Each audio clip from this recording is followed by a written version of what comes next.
வணக்கம் நண்பர்களே, கார்த்தி ரேவதி சீரியல் சியமா பரபரப்பாக போயிட்டு இருக்குன்னே சொல்லலாங்க. பரபரப்பான கட்டத்தில் மருத உருட்டுக்கட்டையால் அடின்னு அடித்து ஒரு ஓரத்தில் கொண்டு நிப்பாட்டி இருத்தி வச்சுறாங்கன்னு சொல்லலாம். அதே கணம் பார்த்தோன்னா மாலையை போடுறதுக்கு நாளே ஆயிட்டு. ரத்த பந்தம் சொந்தம் இல்லாதவங்க போடலாம் அப்படின்னா எங்கள் எம்டி கார்த்தி சார் போட்டுட்டோம் அப்படின்னு சொல்லி நம்ம ரேவதி கழுத்தில் மாலையை நம்ம கார்த்தி போடாங்க. அதுக்குள்ளே மறைஞ்சிருந்த தாலி நம்ம ரேவதி கழுத்தில் விழுது. ஒரு கட்டத்தில் பார்த்தோன்னா சரி அதிர்ச்சியில் அப்படி நிற்க நேரம், என்ன பார்க்குறீங்க, இந்த பாருங்கள், நீங்கள் எந்த தில்லாலங்கடி போட்டாலும் எனக்கு தெரியும் நீங்கள் இந்த மாலைக்குள்ளே தாலி வச்சுருக்கீங்க அப்படின்னு தெரிஞ்சு நான் அதுக்கு தான் வந்தேன். கரெக்டாக ரேவதியே நீங்கள் தான் என் கழுத்தில் இப்போ மாலையை போடணும் அப்படின்னு சொல்லி நான் இப்போ ரேவதிக்கு போட்டு இப்போ ரேவதிக்கு கல்யாணமும் பண்ணியாச்சு அப்படின்னு அந்த இடத்துல சொல்ல நேரம் சாமுண்டேஸ்வரியும் சந்திரகலா சூரியகலா அப்படியே அதிர்ச்சியில் நிற்கிறாங்க. ஒரு கட்டத்தை பார்த்தோன்னா ரேவதி இனி என் பொண்டாட்டி அப்படின்னு அந்த இடத்துல நம்ம கார்த்தி ரேவதிக்கு ஸ்ட்ராங்காக பிடிச்சி வச்சுருக்காங்க அப்படின்னே சொல்லலாங்க. அதை வச்சு தான் இந்த வீடியோக்குள்ளே பார்க்க போகிறோம். அதுக்கு முன்னாடி சேனலுக்கு லைக் அண்ட் சப்ஸ்கிரைப் பண்ணுங்கள் ஃப்ரெண்ட்ஸ். பக்கத்தில் இருக்க பெல் ஐக்கானையும் கிளிக் பண்ணுங்கள். அப்போ தான் நான் போடுற ஒவ்வொரு வீடியோவும் நோட்டிஃபிகேஷனாக உங்களுக்கு கிடைக்கும். வாங்க ஃப்ரெண்ட்ஸ் வீடியோக்குள்ளே போகலாம்.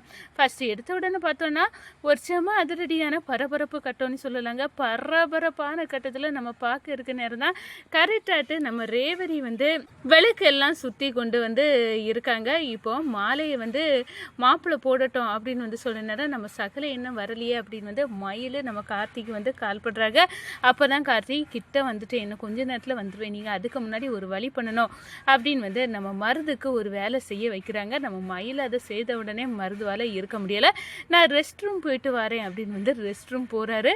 ஒரு கட்டத்தில் இதுதான் சாக்கு அப்படின்னு மருதுக ஒரு பெட்ஷீட்டை தூக்கி தலையில் போட்டு மூடி உருட்டுக்கட்டையால் அடின்னு அடித்து அந்த பெட்ஷீட்டை சுற்றி ஒரு ஓரத்தில் கோயிலில் கொண்டு இருத்தி வச்சுறாங்க. இப்போது மாப்பிள்ளை எங்கே போனார், இவ்வளோ நேரம் எதுக்காக அப்படின்னு அந்த இடத்துல கேட்க நேரம் மாப்பிள்ளையை காணலை அப்படின்னு சாமுண்டேஸ்வரி மண்டையை பிச்சுட்டு இருக்காங்க. இங்கே தானே இருந்தார், இப்போ கல்யாணம் பண்ணிக்க நேரத்தில் அவர் காணாமல் போயிட்டார் அப்படின்னு யோசிச்சுட்டு இருக்காங்க. கொஞ்ச நேரத்தில் நம்ம கார்த்தி என்ட்ரி கொடுத்து நிற்கிறாங்க. இந்த டிரைவர் பையன் வந்துட்டான். இவனுக்கு கண்ணு முன்னாடியே ரேவதி கழுத்தில் மாலையை போட்டு மருது மாப்பிள்ளையாயிடுறாருன்னு பார்த்தா இப்போ மாப்பிள்ளையே காணலை, நாளே ஆயிட்டு, சீக்கிரமாக கூட்டிகிட்டு வாங்க, இப்போ ரத்த சொந்தம் இல்லாதவங்க கரெக்டாக மாலையை போடக்கூடிய டைம் ஆயிடுச்சு அப்படின்னு சொல்ல நேரம். அப்போ எங்கே போனார் மாப்பிள்ளையே காணலை.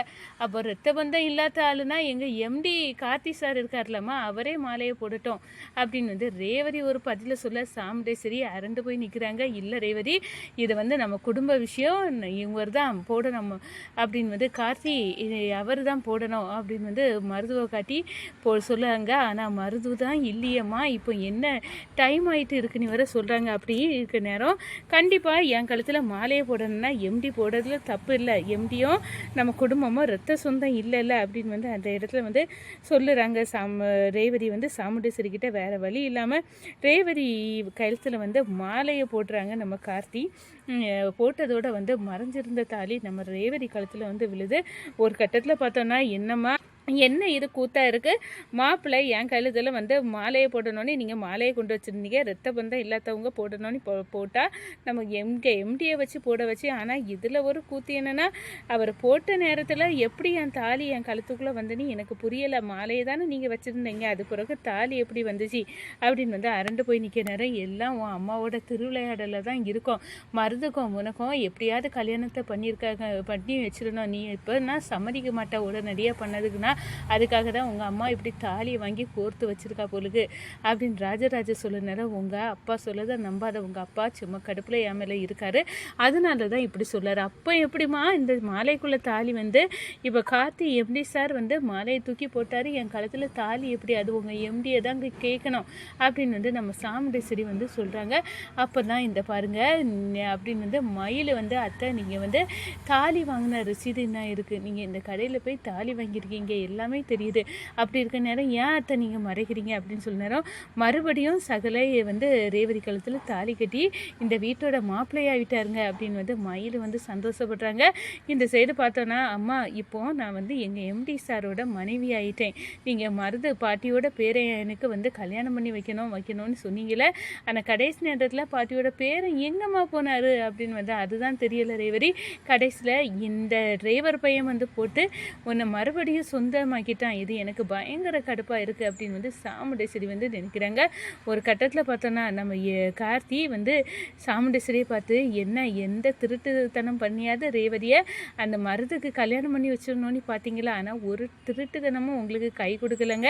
ஏன்னா கடவுள் போட்ட முடிச்சே ரேவதி வந்து என்னோட மனைவி அப்படின்னு தான் இப்போ உங்களுக்கு நல்லா புரிஞ்சதில்ல அப்படின்னு வந்து அந்த இடத்துல கேட்க நேரம் சாமுண்டேஸ்வரி வந்து அப்படியே அரண்டு போய் நிற்கிறாங்க. ஒரு கட்டத்தில் பார்த்தோன்னா நம்ம சூரியகலா எங்கள் அன்னை வந்து எப்படியாவது ரேவதி கழுத்தில் தாலி கட்டி ரேவதியை வந்து மனைவி ஆக்கிக்கிடுவான் அப்படின்னு வந்து நினச்சோம். ஆனால் இப்போ எல்லாமே வந்து தலைகீழாக போயிடுச்சு. இந்த டிரைவர் பையன் தான் எல்லாத்துக்கும் காரணம் அப்படின்னு வந்து அந்த கார்த்தி என்னோட வாழ்க்கையிலையும் நான் வந்து என் அண்ணனை மடக்கிடலான்னு நினச்சேன். ஆனால் அப்பமும் வந்து தடுத்து நிப்பாட்டிட்டான். இப்போ என் அண்ணன் ரேவதியை மடக்கிடலான்னு நினைக்கிற நேரமோ இவன் தான் வந்து குறுக்க நிற்கிறான். இவனுக்கெல்லாம் நெத்தி அடி கொடுக்கணும் அப்படின்னு வந்து கோவத்தில் வந்து கொந்தளிக்கிறாங்க. இந்த சைடு பார்த்தோன்னா கல்யாணம் ஆகிட்டு ரேவதிக்கும் நம்ம கார்த்திகை எம்டி சாருக்கும் கல்யாணம் ஆகிட்டுல. இப்போ வந்து வீட்டுக்கு கூட்டிகிட்டு போவோம் சாமுண்டேஸ்வரி, மாப்பிள்ளையும் முண்டாட்டிக்கும் ஆக வேண்டிய காரியத்தை பார்ப்போம் அப்படின்னு வந்து அந்த இடத்துல வந்து நம்ம ராஜராஜா வந்து வாங்க மாப்பிள்ளை எங்கள் வீட்டுக்கு போவோம் அப்படின்னு வந்து நம்ம கார்த்தியை வந்து வீட்டுக்கு அழைச்சிட்டு வராங்க. அது பிறகு பார்த்தோன்னா சூரியகலா கண்ணில் மருது வந்து ஒரு போர்வையை பொருத்திய மாதிரி வந்து தென்படுறாங்க. மருதுவை பார்த்தோன்னா அண்ணே உனக்கு என்னன்னே ஆயிடுச்சு, என்ன ஆச்சுன்னு தெரியல, இதுக்கெல்லாம் காரணம் அந்த கார்த்தி என்னான்னு எனக்கு நல்லாவே தெரியுது. நான் வந்து ரெஸ்ட் ரூம் போயிட்டு வர நேரம் தான் என் தலையில் உருட்டுக்கட்டையால் அடித்து இந்த தாலி மறைஞ்சி இந்த மாலைக்குள்ளே இருக்கிறது வந்து தெரிஞ்சிருக்கு. அதுக்கு தான் அவன் நான் போடக்கூடாதுன்னு என்னை அடித்து வந்து இப்படி எல்லாம் பண்ணிக்கிட்டு அவன் வந்து மாலையை போட்டிருக்கான் ரேவதி கழுத்தில் அப்படின்னு சொன்னேன்னு அவனை விடக்கூடாது சூரியகலா அப்படின்னு வந்து சொல்கிறாங்க.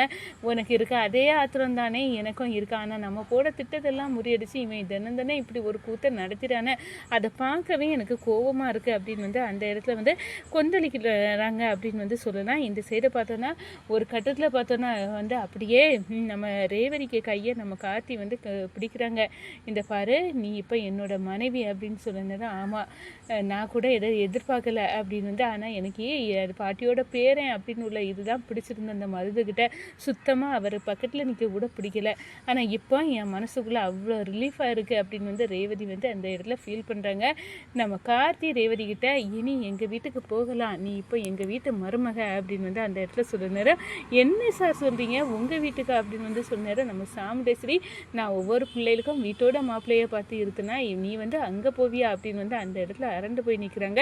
ஒரு கட்டத்தில் அம்மா எனக்கும் இப்போ எங்கள் எம்டி சாருக்கும் கல்யாணம் ஆகிடுச்சி, நாங்கள் கணவன் மனைவி, இப்போது நான் வந்து எங்கள் மாமியார் வீட்டுக்கு போக தான் இருக்கேன் அப்படின்னு வந்து அந்த இடத்த சொல்லிவிட்டு நம்ம கார்த்தியோட கையை பிடிச்சிக்கிட்டு நம்ம ரேவதி வந்து நான் உங்கள் மாமியார் வீட்டுக்கு போகிறாங்க அப்படின்னே வந்து சொல்லலாம். இந்த சைடு பார்த்தோன்னா நம்ம சாமுண்டேஸ்வரி இது எல்லாம் எப்படி சாத்தியம், நான் அவளுக்கு பழசெல்லாம் மறந்துச்சு, அவளுக்கு புருஷனே ஞாபகம் இல்லை, வேறு கல்யாணம் பண்ணிடலான்னு வச்சுக்கலான்னு நினச்சேன், ஆனால் இப்போ இருந்தேவா அப்படின்னு வந்து அந்த இடத்துல வந்து அப்படியே வந்து பித்து பிடிச்சிருக்கிறேன்.